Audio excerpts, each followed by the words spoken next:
Mon fils, il a 10 ans. J'ai commencé cette conversation. Si on ne collabore pas, on peut être victime. Le message qu'on leur lance soit plus prudent que les autres. Ne pas faire des mouvements brusques, ne pas répondre ou questionner les policiers. La conversation était très nécessaire dès le début, comme ça je puisse m'attendre, dans le fond, à ce qu'on m'interpelle. Cette conversation, les familles blanches ne la connaissent pas. Pourtant, c'est une préoccupation bien réelle pour plusieurs parents d'enfants noirs. Comment les préparer à interagir avec un policier? J'essaie de leur expliquer que certains endroits dans le monde, tout dépendant de la couleur de ta peau, une vérification de routine, ça peut mal virer. Parce que le profilage racial existe, la famille Zéphir y est souvent confrontée. La police est là pour nous protéger, mais c'est une force de répression.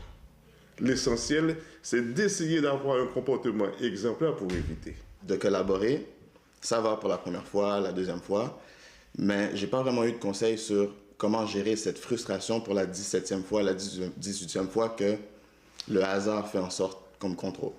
Le phénomène de cette conversation a même fait l'objet d'un documentaire aux États-Unis. Malgré la différence de la réalité américaine, la crainte d'une interpellation musclée inquiète ici aussi. C'est une crainte qui existe en Amérique du Nord, en Europe, donc c'est pas réservé aux États-Unis. Et je trouve que c'est dommage qu'on attend à que ça arrive ici pour l'aborder. En octobre dernier, un rapport de chercheurs mandaté par la Ville de Montréal a révélé que les personnes autochtones et noires avaient entre 4 à 5 fois plus de chances de se faire interpeller par des policiers du SPVM que les personnes blanches.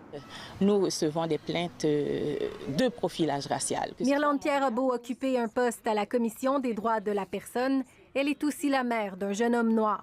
Comme parents, bien entendu, on s'attend que les services de police protègent nos enfants.